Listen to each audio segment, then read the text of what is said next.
Oke, sekarang kita berdiri kalau di plot, di peta, ya peta topografi dan mencerminkan morfologi yang ada, itu kira-kira berada di lokasi ini.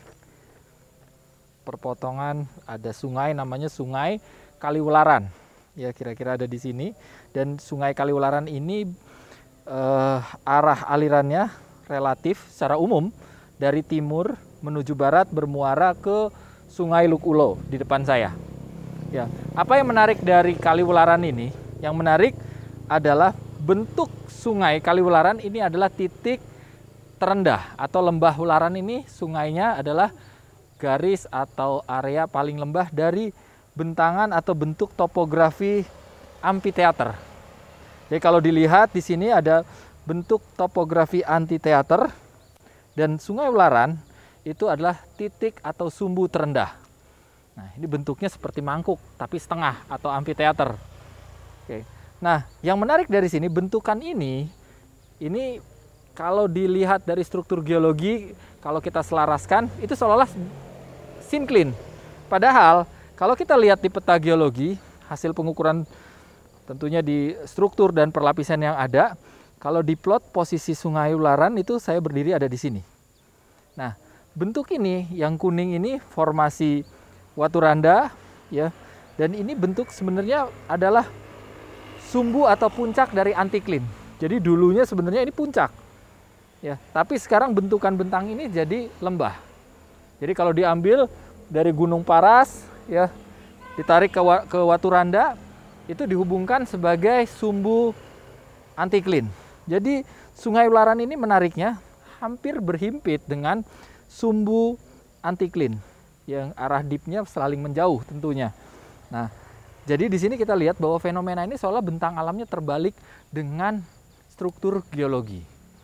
Jadi artinya ini pernah tergerus sehingga tersingkap formasi karang sambung dan formasi totogan. Di sini ada formasi karang sambung Tersier Eosen ya, dan yang lebih muda itu formasi Waturanda. Itu tersingkap formasi yang lebih tua akibat ya bukaan lembah ini. Nah, sekarang pertanyaannya, bagaimana ini terjadi? Apakah Sungai Wularan bertanggung jawab sehingga erosi ini bisa membuat ini terbuka atau ada yang lain? Ya, tentunya ada bisa saja kombinasi gaya eksogen yaitu gerusan ya. Ada kombinasi pada saat puncak antiklinnya, biasanya di puncak-puncak antiklin itu retakan terbentuk karena lemah sehingga mudah tergerus. Ya, tidak kita bilang dalam 1 tahun, 2 tahun, tapi gerusan itu terus menerus. Ribuan tahun bahkan jutaan tahun mengakibatkan bentukannya menjadi lembahan.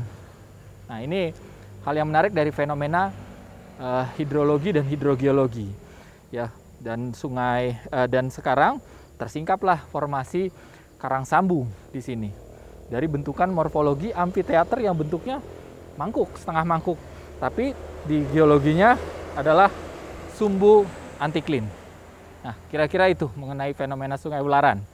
Nah, kalau dilihat, Sungai Wularan ini sungai yang mengalir sepanjang tahun, debitnya. Artinya, ini bukan sungai yang hanya mengandalkan dari hujan. Jadi, Sungai Wularan ini mengandalkan juga aliran air tanah di sepanjang tebing atau sisi-sisinya. Atau dia memiliki base flow. Ya, pada saat kemarau mungkin debitnya lebih kecil dari ini. Pada saat hujan kita lihat di sekitar ini bisa ada tinggiannya mungkin bisa sampai batas tertentu 1 meter dari sini ya.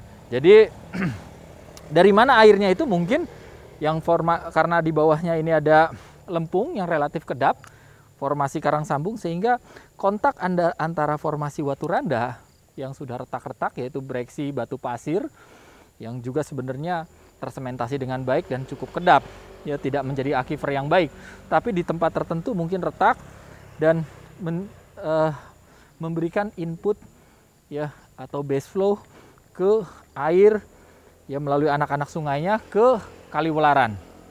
Nah, kira-kira itu ya fenomena di Kaliwularan. Terima kasih.